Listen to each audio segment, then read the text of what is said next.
안녕하십니까. 성경이 답이다 조병수입니다. 2014년 새해가 밝았습니다. 올해도 하나님께서 시청하시는 모든 분께 은혜를 풍성하게 채워주시기를 기원합니다. 지난 마지막 시간에 우리는 다문화 사역에 관해서 생각을 해보았습니다. 그때 우리나라에 들어와 있는 이주민의 수가 150만 명에 또 170개국에서 사람들이 들어왔다는 얘기를 나누었습니다. 그런데 이 가운데 자세히 살펴보면 이슬람 종교를 갖고 있는 분들이 많다는 것을 알 수가 있습니다. 오늘은 이런 점에서 이슬람의 특징과 그리고 또 그 문화에 관해서 함께 생각을 해보려고 합니다. 오늘 두 분 대담자를 모셨습니다. 먼저 FIM 국제선교회 대표이신 유혜석 선교사님을 소개하겠습니다. 안녕하세요. 반갑습니다. 예, 반갑습니다.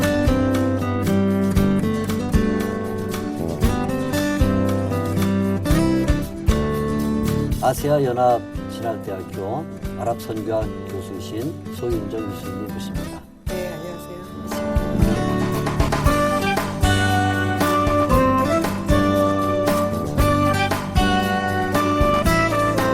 오늘 우리가 이슬람에 관해서 이야기를 나누면서 먼저 이슬람을 가리켜서 세계 3대 종교라 이런 이야기를 하고 있는데 유승 교사님께서 한번 세계적으로 이슬람 인구가 얼마나 되는지 말씀을 먼저 해주시겠습니까? 2011년 말에 유엔에서 전 세계 인구에 대한 통계를 발표했는데 70억 인구, 지구상에 살고 있는 70억 인구 가운데 모슬렘 인구는 22.8%, 약 16억 정도가 무슬림 인구라고 발표를 했습니다. 이슬람이 성장하는 이유는 첫 번째는 다산입니다. 모슬렘들은 거의 피임을 안 했습니다. 근래에 이르기까지. 그래가지고 영국 같은 경우에는 모슬렘이 평균 6에서 7명의 자녀를 낳습니다. 따라서 자녀를 많이 낳기 때문에 이슬람이 성장할 수밖에 없습니다. 두 번째 이유가 결혼입니다. 꾸란에 의하면 모슬렘 여자는 반드시 모슬렘 남자하고만 결혼하게 돼 있고 모슬렘 남자는 모슬렘 여자 혹은 성서의 백성들이라 그럽니다. 꾸란에 유대인과 기독교를 말합니다. 다시 말하면은 결혼 정년기가 된 남자가 모슬렘이 한국에 와서 정착하고 살고 싶어서 한국 여자와 결혼을 한다고 하면 무신론자들하고는 결혼 안 합니다. 무신론자는 안 하는군요. 그러면요. 예. 그리고 한국에 유대인이 없습니다. 또 한국에 태어나면서 모슬렘인 사람의 숫자는 극히 적습니다. 따라서 이 사람들이 결혼할 수 있는 대상은 꾸란에 의하면 기독교인밖에 없습니다. 세 번째 이슬람이 성장하는 이유가 개종입니다. 지금 유럽에는 많은 사람들이 이슬람으로 개종하고 있습니다. 어느새 이슬람의 인구가 캐톨릭의 인구를 넘어서서 전 세계에서 가장 빨리 성장하는 종교로 그렇게 자리 잡고 있습니다. 그렇게 됐군요. 예. 그럼 우리 소윤정 교수님께서 이제 한국도 지금 들으신 바대로 이슬람 인구가 점점 증가하고 있다. 그런데 한국에는 어느 정도나 이슬람 인구가 있을까요? 2010년 말 통계에 의하면 한국 무슬림 중에 그러니까 한국 본토 우리나라에 사람이 7만 1,000명 정도로 지금 추산이 되고 있습니다. 한국인이? 네, 7만 1,000명. 근데 예. 지금 물론 10년 이후에 더 많이 증가가 됐겠지만 공식적인 이렇게 저희 통계에 의하면 7만 1,000명의 한국인 무슬림이 있다 이렇게 알려지고 있습니다. 그래도 그것만 해도 벌써 얼마 전이니까 최근에는 더 증가했다고 볼 수 있겠죠? 2005년과 비교할 때 2005년 말 통계가 3만 5천으로 추산이 됐었거든요. 그러니까 그 5년 만에 배가 부흥을 했다고 볼 수가 있죠.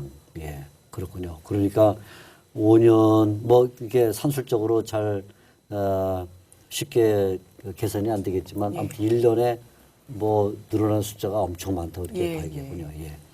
자, 오늘 우리가 이제 본격적으로 이슬람에 관해서 이야기를 나누기 전에 몇 가지 먼저 이야기를 해야 될 것이 있는데 먼저 유승 교사님께서 이슬람의 기원에 관해서 잠시 사우디아라비아의 현재 수도 메카죠. 메카. 예. 거기에서 모함메드라고 하는 사람이 AD 570년경에 태어납니다. 태어날 때 유복자로 태어났고요. 그리고 태어난 지 얼마 후에 어머니가 죽습니다. 네. 그래서 고아로 자라게 되죠. 삼촌의 네. 손에서. 네. 근데 이 모하메드가 25살 때 15살 연상의 카디자라는 여인과 결혼을 하게 됩니다.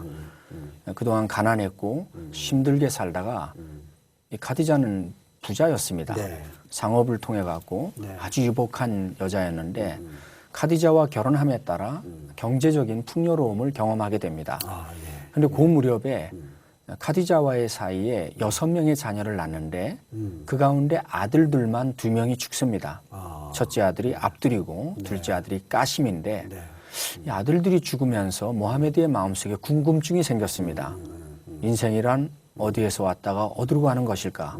또 당시의 중동의 문화라고 하는 것이 남자만 사람 취급했던 그런 시대였기 때문에 그렇죠. 예. 한 가정에 남자 아들이 없다고 하는 얘기는 상당히 그 실망스러운 이야기였죠. 그래가지고 그때부터 모하메드가 진리를 찾고자 방황합니다. 그러던 중에 40세가 되던 해에 AD 610년에 메카에서 한 2마일 정도 떨어진 히라산 동굴에서 어느 날 밤에 잠을 자다가 거기서 천사 지브리엘, 우리 성경에는 가브리엘입니다마는 지브리엘이 나타나서 그때부터 이슬람이 시작이 됐습니다. 그때부터 시작해서 그러니까 23년간, 이렇게 봐야 되네. 610년이죠. 110년. 예. 그때부터 시작해서 모함메드가 62세의 나이에 죽었거든요. 메디나에서. 그때까지 23년 동안 모함메드가 천사 지브리엘로부터 받았던 계시, 이것이 꼬란입니다. 근데 모하메드가 진리를 찾고자 갈망했을 때 기독교인을 만났으면 얼마나 좋았겠습니까? 그렇죠. 예, 예. 또 선교사가 있었으면 얼마나 그렇죠. 좋았겠습니까? 그렇죠. 불행하게도 예. 당시에는 선교사가 없었습니다. 네. 또 그쪽까지 그쪽까지 기독교인들이 가질 않았습니다.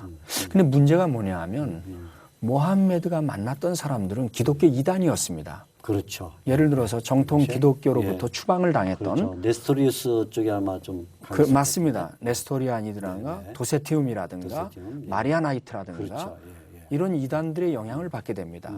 무엇보다도 가장 큰 이단의 영향을 받게 되는 게 에비온파입니다. 에비온파. 예, 예. 이 에비온파는 모하메드의 부인이 에비온파 신자였고, 아, 그랬습니까? 예, 모하메드에게 가장 큰 영적인 스승이었던 이분 와라카 나우팔이라는 사람이 아, 당시에 메카에 약 200에서 300명 정도의 에비온파 신자들이 살고 있었는데 그렇군요. 예, 예. 그 신자들을 목회하는 목회자였습니다. 이 에비온파는 뭐 아시다시피 네. 쿰란 동굴에서 그렇죠. 예. 비롯된 유대인들이 네, 네. 기독교를 받아들였지만은 그들 나름대로의 경전을 가지고 있던 이단이었습니다. 그렇죠. 예. 따라서 모하메드가 정상적인 기독교인을 만날 수 있는 기회가 인생에서 없었습니다. 따라서 이런 이단들의 영향을 받고 이슬람이라는 종교를 시작하게 되었는데 경전에 보면은 우리 기독교에서 이야기하는 모든 이단들의 사상이 다 들어가 있고 거기에다가 조로아스트로교라든가 그렇죠. 중동 사람들이 갖고 있었던 당시의 특유의 신앙, 이 신앙들이 만나가지고 만들어진 종교라고 볼 수 있습니다. 지금 그 말씀하고 더불어서 제가 한 가지 부연 설명을 좀 드리고 싶은 게 있는데요. 지금 조금 전에 유혜석 선교사님이 얘기하셨던 이슬람에 있어서 꾸란, 특히 이제 이슬람 경전인 꾸란에 대해서 저희가 관심을 가지고 기독교계에서도 연구를 많이 해야 될 필요가 있죠. 그런데 이슬람을 바로 하려면 가장 그 급선무가 꾸란에 무엇이라고 쓰여 있는지, 과연 우리가 같은 아브라함의 종교인지에 대해서 한번 생각을 해봐야 하는데요. 특별히 이제 제가 그 박사 논문을 쓰면서 꾸란 계시 배경에 대해서 한번 살펴볼 네. 수 있는 기회가 네. 있었습니다. 꾸란 계시 배경. 예. 네. 그런데 지금 우리가 통상 알고 있는 이슬람 계시에 있어서 계시 전달자로 소개되고 있는 지브릴, 그 가브리엘의 그 정체성에 대해서 제가 이제 연구를 하게 됐는데요. 사실 실상 처음에 히라 동굴에서 무함마드가 계시를 받았을 당시에는 계시를 받았을 그 당시에 그 계시 전달자로서 지브릴이라고 하는 확신을 갖지 못했다는 것을 확증을 찾을 수가 있습니다. 메카에서 계시에 관계된 구절의 두 구절에는 지브릴이라는 명칭이 나오지 않거든요. 그리고 메디나로 이주를 해서 12년 이후에 카디자가 죽은 이후에 12년 뒤에 메디나로 갔었을 때 그제서야 거기에서 가브리엘, 그러니까 지브릴이라는 단어가 나오게 됩니다. 뿐만이 아니라 그 당시에 아랍 문화에서는 시인이 우리가 생각하는 어떤 그런 그 국문학을 해서 그런 시인이 아니라 그 당시에 영매, 쉽게 말하면 영을 체험한 사람들, 진을 체험한 사람들이 시인이었는데요. 그 당시에 그 무함마드가 속했던 꾸라이시 부족의 많은 사람들이 무함마드를 시인으로 취급을 합니다. 그래서 무함마드는 시인이 아니다. 무함마드는 시인이 아니다. 그리고 꾸란은 악마의 시가 아니다. 뭐 사탄의 시가 아니다라는 그 구절들이 굉장히 많이 꾸란에 남아 있습니다. 그래서 그 당시 정황상 우리는 쉽게 가브리엘 천사다 이렇게 이야기를 하는데요. 더 저희가 또 깊이 생각해 볼 수 있는 것은 꾸란에는 성령이 없습니다. 엄밀히 말하면 기독교적인 입장에서 삼위일체론적인 성령이 없음에도 불구하고 가브리엘 천사는 성령이다 이렇게 나옵니다. 예, 그래서 이런 부분들이 우리가 꾸란을 접할 때 기독교인으로서 이슬람을 아는 데 있어서 기본적인 차이에 있어서 분명히 저희가 짚고 넘어가야 될 부분이라고 생각을 합니다. 그러면 이제 우리가 보통 이슬람 그러면 정리될 수 있는 우리가 쉽게 일상적으로 만나는 단어들이 이제 꾸란 아니면 뭐 코란, 그다음에 알라신, 그리고 지금 말씀하신 모하메드 뭐 이런 그 명칭들은 뭐 이슬람에 깊은 관심이 있든 없든 한 번쯤은 다 들어봤던 그렇죠. 이제 그런 명칭들인데 이제 이런 그 명칭들 속에 이미 어떤 혼합 종교적인 성격이 들어있다 이렇게 볼 수 있겠습니까? 그렇죠. 그렇게 보시면 됩니다. 그렇군요. 예. 자, 우리 그럼 소윤정 교수님께서 지금도 제가 몇 가지 용어 또 명칭을 얘기를 했는데 우리가 사실 잘 몰라요. 이게 예를 들어 이슬람, 어떤 때는 이슬람이라고 그러고 어떤 때는 무슬림 이렇게 말하고 뭐 코란이라고 부르기도 하고 꾸란 이렇게 부르기도 하는데 예를 들어 가장 먼저 이슬람과 무슬림이 어떤 차이가 있는지 또 뭐가 어떤 내용인지 한번 좀 말씀해 주시겠습니까? 우리가 보통 이슬람이라고 할 때는요, 이제 이슬람은 종교를 뜻하는 거죠. 그런데 원래 뜻이 복종이다, 평화다, 뭐 이런 의미가 있는데, 뭐 살람에서 온 단어고요. 그래서 이슬람은 그 종교를 의미하는 것이고, 이제 무슬림이라고 했을 때는 이슬람 종교를 믿는 이슬람 교도를 일컬어서 무슬림이라고 이야기를 하죠. 마치 우리가 그리스도인, 또 크리스찬 이렇게 이야기하듯이 우리가 무슬림이라고 얘기를 합니다. 조금 다른 얘기지만 예. 이제 우리가 이슬람에 대해서 관심 갖는 사람들은 이슬람 안에서 여러 가지 계파가 있다는 얘기를 하고 그렇죠. 있는데 예를 들어 뭐 순니파라든가 시아파 뭐 이런 것들이 어떤 관계에 있는가요? 우리 유성 교사님 간단히 한번 좀.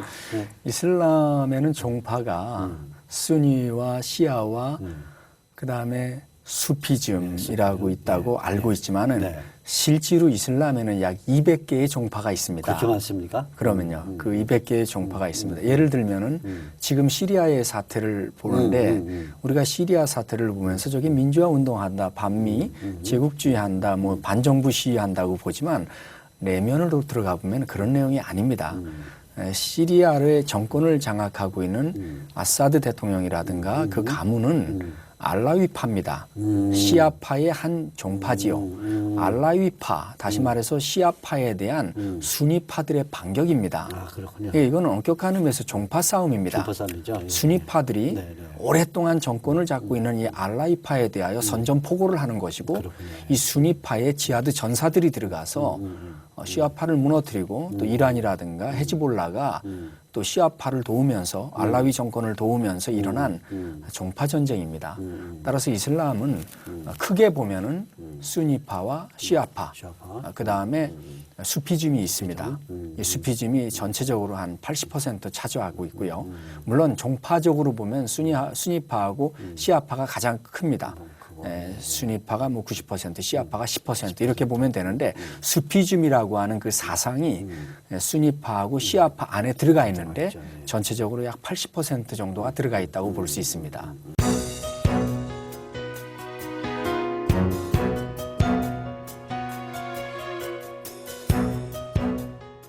사실은 이 이슬람을 말하는 분들이 늘 이 종파 이름이 나오면 벌써 이렇게 어지러워지는데 오늘 간단하지만 잘 정리가 된 것 같고요.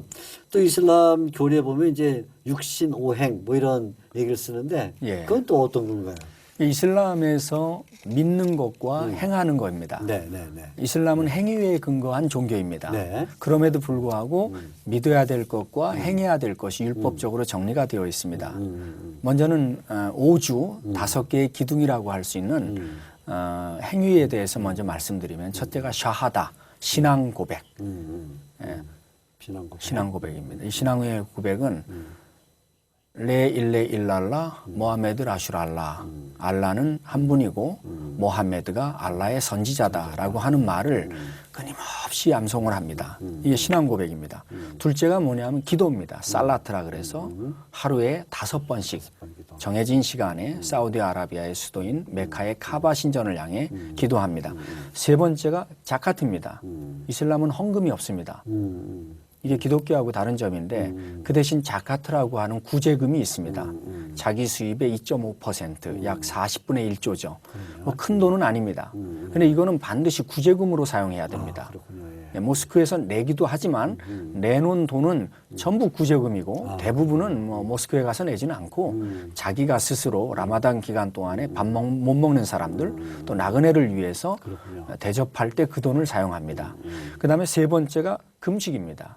싸움이라 그래서 모슬렘이라고 하면 1년에 한 달 이슬람력에 의해서 금식을 하는데 금식이라고 해서 뭐 온전한 금식은 아니고요. 그렇죠. 해 뜰 때부터 해질 예, 때까지 그렇죠. 예. 이제 금식을 합니다. 그다음에 또 하나가 뭐냐면은 하지라 그래서 성지순례를 갑니다. 성지순례를 평생에 한 번은 다녀와야 되는 걸로 알고 있는데 그거는 이슬람의 구원관과 관계에 있습니다. 예를 들어서 금년 같은 경우에도 약 300만 정도가 갔는데 그것이 다 이슬람의 구원관과 상관된 이런 그 5가지의 행해야 되는 내용들이 있고요. 그 다음에 시아파의 경우는 하나가 더 추가됩니다. 그게 지하드입니다. 그게 알라와 이슬람의 확장을 위해서 전쟁에 참여하는 것. 요거를 이제 6가지 행위 혹은 5가지 행위라 그러고요. 종파에 따라 부르는 게 다르죠. 그 다음에 6가지 믿음의 내용이 있습니다. 첫째는 알라에 대한 믿음. 그 다음에 천사에 대한 믿음. 그 다음에 선지자에 대한 믿음. 그 다음에 종말에 대한 믿음. 그 다음에 자기 구원에 대한 믿음. 그 다음에 경전에 대한 믿음. 꾸란을 얘기하죠. 이 6가지를 믿고 5가지 혹은 6가지를 행해야 하는 사람. 그 사람을 보고 우리는 무슬림이다. 이렇게 말을 합니다. 그러니까 어차피 이제 지하들을 하나의 행위로 간주하는 시아파는 좀 과격할 수밖에 없겠네요. 그러죠. 예, 그럴 수밖에 없죠. 뭐 지하드에 대해서는 조금 이따 다시 말씀할 기회가 있을런지 모르겠습니다. 한번 제가 좀 궁금증을 갖고 한번 또 그러죠. 얘기를 해야겠습니다. 자, 그러면 이제 우리가 이슬람이란 기본적으로 이런 그 얘기를 했는데 지금 막 이제 지하드 뭐 이런 얘기를 하면서 우리가 바로 궁금해지는 것은 보통 사람들은 이슬람 그러면 벌써 테러 이렇게 금방 생각을 하고 유명한 뭐 9.11 테러가 머릿속에 떠오르죠. 자, 그러면 이제 전 세계 테러의 뭐 70% 이상이 바로 이 무슬림에 의해서 발생되고 있다 이런 얘기를 하고 있는데 우리 소 교수님 어떻게 보세요? 지금 모든 무슬림들이 다 그렇게 과격한 건가요? 아니면 지금 유해석 선교사님 말씀하신 것처럼 이제 시아파가 지하들을 주창하고 있죠. 그리고 사실은 맞습니다. 전 세계 분쟁 지역이 이슬람이 다 존재하고 있는 건 사실이고요. 지금 계속 연일 보도되고 있는 그 시리아 사태나 또 튀니지에서 자스민 혁명, 이집트 혁명, 또 작년 여름에 저희가 아시다시피 터키에서도 그렇죠. 그 탁심 광장에서 젊은이들이 민주항쟁을 하고 있는 거 보셨죠. 근데 저희들이 정치적으로 봤을 때는 그것이 민주항쟁인데 최근 들어서 이슬람의 동향 중에 가장 그 도드라진 것들이 이슬람주의의 이제 재건이죠. 이슬람주의라는 것인데, 근데 우리가 통상 기독교인들도 그렇고 이슬람주의와 이슬람 근본주의를 혼합적으로 사용하시는 경우들이 많이 계십니다. 근데 이슬람주의와 이슬람 근본주의는 좀 다른 입장입니다. 그러니까 다른 입장이라기보다 다른 면이죠. 이슬람 근본주의가 이슬람주의지만 이슬람주의가 다 이슬람 근본주의는 아닙니다. 그래서 저희가 지금 말씀하신 것처럼 2001년도 9.11 테러 사건을 통해서 한국에도 많은 분들이 이슬람 그러면 테러 이렇게 생각을 하게 되죠. 근데 저희가 역사적으로 보게 되면 이슬람이 발원한 이후에 계속적으로 부흥을 하다가 1683년에 스위스 비엔나에서 무장을 해제하게 됩니다. 그리고 나서 이제 그 성장이 잠시 멈추게 되는데 그것이 9월 11일이었어요. 그랬어요. 예, 그래서 공교롭네요. 네, 그래서 많은 이제 이슬람 전문가들이 이야기하기를 왜 하필이면 9월 11일 날 2001년 9월 11일 날 테러를 했을까? 그래서 이슬람이 다시 한번 부흥의 시대를 맞았고 이슬람을 전 세계를 이슬람화하기 위해서 우리가 이슬람의 전사들이 돌아왔다. 이런 차원에서 가시적으로 그렇게 하지 않았나 하는 무장해제에 대한 반대 네, 입장이라 그래서 그러면 다시 한번 전 세계를 이슬람화하겠다는 이슬람의 군사들이 돌아왔다는 것을 가시적으로 보여줬다라고 이야기를 합니다. 근데 우리가 아시다시피 오사마 빈 라덴이 속한 알카에다 조직이 우리가 보통 무슬림 형제단에 대한 배경을 좀 우리가 아셔야 되는데요. 무슬림 형제단이 발언을 한 것이 이집트에서 이제 혁명을 일으키고 민주항쟁으로서 이렇게 그렇죠. 존재하면서 그 시작이 되었는데요. 이 이슬람주의를 가능케 했던 무슬림 형제단은요. 처음에는 구제를 하고 사회봉사를 했습니다. 그러다가 점차 이제 정치적인 색깔을 띠면서 이슬람주의, 꾸란에서 가르치는 것들을 정치가 다 이렇게 받쳐줄 수 있도록 그럼 우리가 이슬람 알라가 원하는 정치를 해야 한다. 그리고 전 세계가 알라가 원하는 정치권 안에 들어가야 한다는 것을 주장을 합니다. 그러면서 이렇게 혁명이 일어나게 되는데요. 그런 영향권 안에 전 세계가 지금 들어가 있다고 볼 수가 있습니다. 그렇지만 아이러니하게도요. 이집트 같은 경우에는 무르시 대통령이 2012년 대통령이 됐다가 지금 다시 그 많은 사람들이 그 정권에 대해서 반신반의하고 또 많이 실망을 했죠. 실망을 했기 때문에 전체적인 무슬림들이 그런 과격파라든지 이슬람주의를 옹호한다든지 더군다나 이슬람 근본주의를 옹호한다고는 볼 수가 없습니다. 그래서 우리가 선교를 생각할 때 우리가 복음 증거의 대상자들은 이슬람 테러리스트들이 아니죠. 우리는 우리의 이웃 정말 그 사실은 우리보다도 꾸란의 내용들을 잘 알지 못하는 그런 무슬림들도 많이 있거든요. 그리고 라마단 같은 경우도 한국에서는 라마단 그러면 굉장히 성스러운 달, 또 그리고 이슬람적인 정신을 고무시키는 달 이렇게 보고 계시지만 뭐 선교사님 더 잘 아시겠지만은 선교지에 가서 보면은 라마단 기간은 사실 축제의 기간입니다. 더 많은 그 식료품이 팔리고 있고요. 그리고 먹지 못하는 사람이 없고 또 이프타를 하면서 서로 그 구제를 하고 이런 달로 있기 때문에 저희가 생각하고 있는 것처럼 이슬람 그러면 테러 이렇게 곧장 이렇게 생각하시는 것은 많은 무리가 있다고 생각을 합니다. 그렇군요. 예, 잘 들었습니다. 유성 교사님 어떻든 지금 이제 중동 지역의 근본주의 무슬림들이 여러 방식으로 표현되면서 이제 자살 테러 뭐 정말 사람들 일반 사람들이 생각하기에 끔찍한 그런 자살 테러를 많이 하는데 그렇게 과격한 일을 하는 이유는 무엇일까요? 아까 이제 소 교수님의 말씀을 조금 더 부연 설명을 하면 전 세계 모슬렘들 가운데 60에서 70%는 일반적인 모슬렘인데 일반 모슬렘이죠. 예. 이 사람들은 꾸란에 무슨 말이 써 있는지 모릅니다. 예. 꾸란을 읽어본 적도 없고 네. 다만 아버지가 이슬람 종교를 믿고 있기 때문에 자신도 모슬렘인 그렇죠. 사람들이죠. 문화적인 모슬렘들이지 실제로 이슬람에 대해서 잘 몰라요. 이 사람들이. 그 안에는 세속주의 무슬림, 그렇죠. 무신론자 무슬림, 서구화된 무슬림이 포함되어 있습니다. 그렇죠. 예.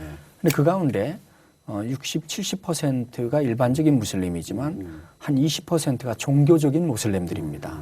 이 사람들이 이제 꾸란을 좀 읽을 줄 알고 그다음에 이슬람의 종교적인 행위들을 실질적인 삶에서 실천하려고 노력하는 사람들인데 그리고는 약 15%, 10에서 15%가 아주 상당히 근본주의적인 모슬렘들이라고 볼 수 있습니다. 이들 가운데 원리주의자들이 이제 나타나는데 모슬렘들이 왜 이렇게 테러를 많이 할까라는 질문에 대한 답변은 하나입니다.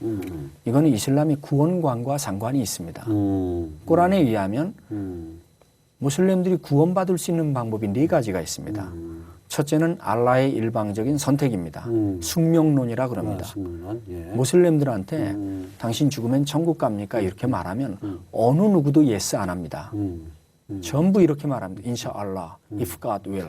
알라의 뜻이라면. 이 우리 기독교에서 믿는 예정론하고는 다릅니다. 예정론은 우리가 예수가 그리스도인 것을 받아들이는 그 순간에 구원이 이루어집니다. 그렇죠. 그러나 숙명론은 마지막 죽어서 알라 앞에 갔을 때 이루어지기 때문에 이 세상에 사는 모슬렘들은 구원에 대한 불확실성을 가지고 살 수밖에 없습니다. 그 두 번째가 뭐냐 하면 착한 행실을 많이 하면 천국 갈 가능성이 있습니다. 모든 모슬렘들은 이 오른쪽에는 착한 일을 기록하는 천사가 이 왼쪽에는 나쁜 일을 기록하는 천사가 앉아 있다고 믿습니다. 모든 걸 기록해서 심판 날 구원 여부를 결정하게 됩니다. 그래서 사실 일반적인 모슬렘들이 착합니다. 예. 구제 많이 하고요. 예, 예. 손님 대접하고요. 예, 예. 친절하고요. 정말 감동을 받을 정도로 친절한 이유가 구원관과 상관이 있습니다. 그 세 번째가 아까도 말씀드렸습니다만 사우디아라비아의 메카의 카바 신전을 방문하면 예. 그것이 옛날에 쿠라이시 부족들이 섬기던 신입니다. 네. 알라라고 하는 신은 달신이었습니다. 그렇죠. 예. 그 섬기던 그 자리를 방문을 하면 천국 갈 가능성이 있습니다. 꾸란에 보면 누구든지 그 안에 있는 자는 안전할 것이다. 이런 말이라도 하디스엔 더 많고요. 그래서 모슬렘들이 매년 또 일생에 한 번 하지 성지순례로 메카의 카바 신전을 방문합니다. 금년에도 300만 정도가 갔습니다. 그 많은 사람들이 가는 이유는 구원관과 상관이 있기 때문입니다. 근데 이 세 가지 가지고는 구원의 확신을 받을 수가 없습니다. 근데 마지막 한 가지가 알라와 이슬람의 확장을 위해서 싸우다 죽는 이슬람 전사는 반드시 천국을 갑니다. 그리고 구원관과 상관이 없습니다. 이 사람들은 심판을 통과하지 않고 곧장 천국으로 갑니다. 그 증거가 뭐냐 하면 지하드 전사가 싸우다가 죽을 때 자폭한 테러로 죽었을 때 그 사람의 시체를 수습할 때 이 피를요 그대로 묻은 채로 묻습니다. 일반 사람들의 장례식은 시신을 깨끗이 닦은 다음에 그렇죠. 예. 새로운 옷을 입혀가지고 땅속에 묻습니다만은 지하드 전사들은 그 옷을 그대로 씻지 않은 채 묻습니다. 그 이유는 뭐냐면 그 피가 증거가 돼서 천국에 들어갈 수 있는 징표로 삼기 때문에 그렇습니다. 이슬람에서 구원 얻을 수 있는 방법은 현존하는 인간이 이 세상에서 구원 얻을 수 있는 방법은 알라와 이슬람을 위해서 싸우다 죽는 것밖에 없습니다. 꾸란에 보면 그런 구절을 칼의 구절이라 그럽니다. 이 구절이 몇 구절 나오냐면 109구절 나옵니다. 따라서 모슬렘들이 이슬람을 자세하게 알고 꾸란을 알기 시작하면 당연히 지하드 전사가 될 가능성이 높다고 볼 수 있습니다. 물론 얼마 전에 플러신 학교에서 최근에 이슬람에서 기독교로 개종한 800명을 대상으로 앙케이트 조사를 했습니다. 어떻게 기독교인이 되느냐? 제일 많이 나온 게 뭐냐면 선교사들과 기독교인들의 헌신적인 삶을 보고 개종을 했다. 두 번째가 꿈이나 환상, 병곤침, 선교학에서는 파워 엔카운터라고 하는데 복음이 없고 또 선교사가 없는 지역에서 그들이 주님 앞에 돌아오는 한 가지 특별한 방법이죠. 이걸로 주님 앞에 돌아왔다. 이 세 번째가 이슬람에 대한 회의죠. 지식인들이 보았을 때 이게 정말 내가 믿는 종교냐?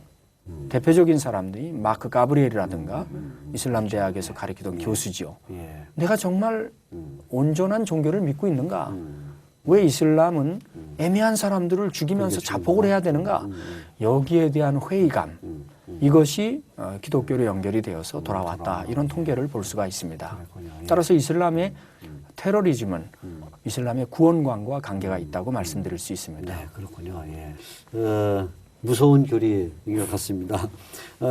이제 조금 다르긴 하지만 아무튼 뭐 같은 우리가 이슬람을 바로 알기 위해서 알아야 될 것이 이제 이슬람이 여성 인권 관련된 것인데 우리 소 교수님께서 이슬람이 갖고 있는 그 여성관 또는 여성 인권 한번 간단히 말씀해 주시죠. 예, 그 무슬림의 아내들이라는 그런 책을 한번 출판을 한 적이 무슬림의 있는데요. 아내들. 네, 무슬림의 아내들. 아내들. 예, CLC. 아내가 아니고 아내들이네요. 네. 복수. 왜냐하면은 이제 이슬람에서는 일부 다처제, 특히 그렇죠. 일부 사처제를 명시화시켜서 할 수 있도록 하고 있습니다. 근데 많은 한국의 그 이슬람 학자들이 이야기하기를 우리는 이슬람의 일부 다처제를 실질적으로 하는 사람 거의 없다. 그리고 그건 전쟁 때 고아와 과부의 복지 문제를 위해서 있었고 특수한 경우에 할 수 있다라고 이야기를 합니다. 그렇지만 최근 들어서 한국에 활동하고 있는 전주중앙성원 이맘 하갑두 박사에 의하면 어떤 경우에 할 수 있냐? 첫째, 부인이 아기를 갖지 못할 때. 두 번째는 부인이 아파서 성관계가 불가능할 때. 세 번째는 예를 들면은 첫 번째 부인이 동의를 해서 그 내가 어떤 성적 그런 것들 원할 때 뭐 이런 경우들을 대서 할 수 있는데 가장 근본적인 조건이 있습니다. 4명의 부인에게 공평한 대우를 해줘야만 한다는 거죠. 근데 그 공평한 대우를 해준다고 했을 때 과연 어떤 공평일까? 우리가 통상 이 감정을 똑같이 나누어 줄 수는 없지 않습니까? 그래서 그 공평이라는 것은 단어를 저희가 조사를 해보니까 법적인 공평을 이야기합니다. 그래서 예를 들면 첫 번째 부인에게 다이아 반지를 사줬다. 그럼 두 번째 부인에게도 똑같은 다이아 반지를 사이즈를 똑같이 사줘야 되는 거죠. 심지어는 첫 번째 부인과 여행을 갔다. 그럼 두 번째 부인과 똑같이 여행을 가야 합니다.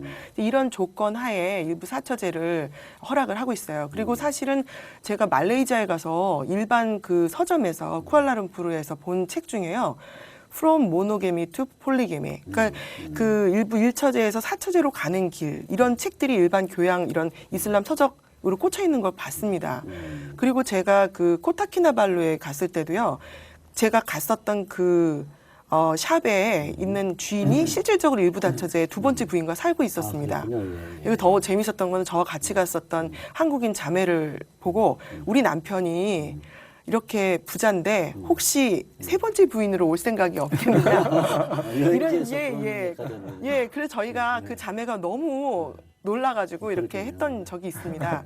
그 사실은 한국에는 일부 다처제를 안 한다고 소개가 되고 있는데요. 아직도 많은 경우의 일부 다처제가 이루어지고 있다고 볼 수가 있죠. 근데 때로는 아프리카 같은 경우에는 첫 번째 부인이 일부 다처제를 원하는 경우도 있다고 합니다. 왜냐하면은 그 가족 안에서 부인이 4명이었을 경우에는 각각의 역할이 달라요. 그렇죠. 근데 그래서 첫 번째 부인이 자기가 모든 것들을 이렇게 케어할 수 없을 경우에 두 번째, 세 번째 부인을 두도록 예를 들면은 마흐르라고 해서 결혼 집창금이 있는데 남편이 그걸 준비를 못 해줄 때는 그 부인이 첫 번째 부인이 마흐르를 지불을 해주는 경우 뭐 이런 경우도 있다고 합니다. 그래서 다양한 경우들을 우리가 볼 수가 있는데요. 근데 한국에 대부분 이주민으로 와 있는 무슬림들 중에는 많은 사람들이 사실은 현지에 그러니까 그 자기의 고향에 부인이 있는 경우가 있습니다. 근데 한국은 일부 일처제를 원칙으로 하고 있기 때문에 한국 여성들이 그러한 정황을 모르고 결혼을 해서 피해를 입는 사례들이 많이 있죠. 그래서 그런 것과 이제 우리가 비교해서 한국 사람들이 너무나 이슬람 문화에 대해서 모르고 있구나. 그리고 아까 유혜석 선교사님 얘기하셨던 것처럼 근본적으로 그들이 결혼할 수 있는 법적인 가능성이 있는 그 여성들은 기독교 여성입니다. 그렇기 때문에 어떻게 보면은 저도 한국 기독교 여성이지만 가장 그러한 어려움에 처할 수 있는 그 대상자가 기독교 여성이라고 볼 수가 있죠. 근데 그것과 더불어서 우리가 여성 인권 그러면 여성 할례에 대한 부분들이 대두가 되고 있는데요. 엄밀히 여성 할례는 꾸란에서 명시하고 있지 않습니다. 그런데 하디스에는 분명하게 명시가 되어 있습니다. 그리고 그 여성 할례의 근원지를 보니까는 이집트의 나일강 유역에서 처음 시작됐던 것으로 볼 수가 있어서 많은 이슬람 학자들이 이것은 우리의 전통 문화가 아니다. 이거는 이슬람에서 가르치는 것이 아니라 그 이전부터 있었다라고 이야기를 합니다. 그런데 사실 여성 할례가 또 우리가 생각을 해볼 수가 있는데요. 여성 할례가 일부 다처제를 존속해 하는 하나의 또 그 근거가 되기도 합니다.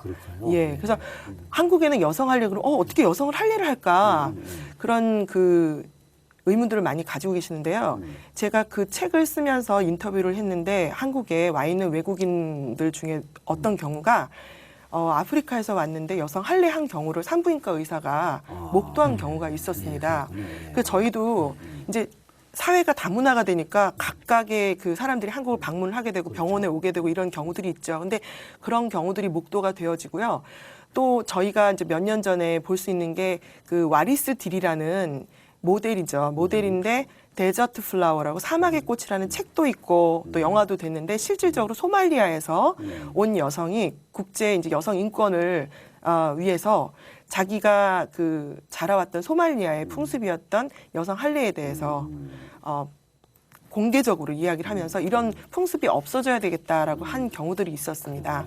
그래서 이런 경우들이 있고요. 또 그리고 또 저희들이 이제 통상 그 이슬람 여성관 그러면 많이들 모르고 계시는데 그 꾸란에는요 다른 경전과 다르게 남편과 부인 사이에서 분쟁이 발생됐을 경우엔 여성을 때려도 좋다라는 구절이 4장 34절에 나옵니다. 근데 원어상에는 그냥 때려도 좋다인데 한국어 꾸란에는 가볍게 때려도 좋다. 이렇게 약간 변형이 예, 됐군요. 예, 예. 예. 그 사실 이런 부분과 또 그리고 3장 14절에 보면은 여성관에 있어서 여성은 남성에게 기쁨을 주는 현세 생활의 즐거움 이런 표현이 나옵니다. 또 그리고 여성과 남성의 어떤 성적인 문제가 발생이 됐을 때도 3장 59절, 24장 31장에서는 여성이 모든 것의 주체, 그러니까 그런 유혹과 간음의 주체가 되어지는 그런 어쩔 수 없는 법적으로도 피해를 받을 수밖에 없는 상황에 처하게 되죠. 그래서 이런 상황들을 볼 때 저희들이 2001년에 9월 11일 테러가 있었던 그 해에 12월 달에 MBC에서 솔로몬의 딸이라는 영화를 저희들이 그 방영을 했던 적이 있습니다. 근데 지금 현재는 이제 솔로몬의 딸이라는 그 미디어를 구하기가 좀 굉장히 힘들어졌는데요. 이란에 있는 실질적인 그 이란 남성과 미국에서 결혼한 케이스를 실화를 바탕으로 해서 영화를 구성을 했어요. 근데 보면은 미국에서 생활을 할 때는 미국 사람으로 생활하던 이 남성이 이란으로 가서는 이란식으로 여성을 대하고 구타를 하고 심지어 이란법에 의해서 이란으로 옮겨갔던 그 여성이 남편의 허락이 없어서 본국으로 돌아올 수 없었던 그래서 목숨을 걸고 탈출을 했던 그런 실화의 이야기가 있습니다. 그래서 저는 그 한국 여성들이 특히 기독교 여성들이 그런 문화 차이를 이해하기 위해서 이런 미디어들을 통해서 좀 정보를 갖고 또 책을 읽고 해서 우리가 어떻게 문화적으로 다른지에 대해서 좀 알아야 되겠다라는 생각이 듭니다.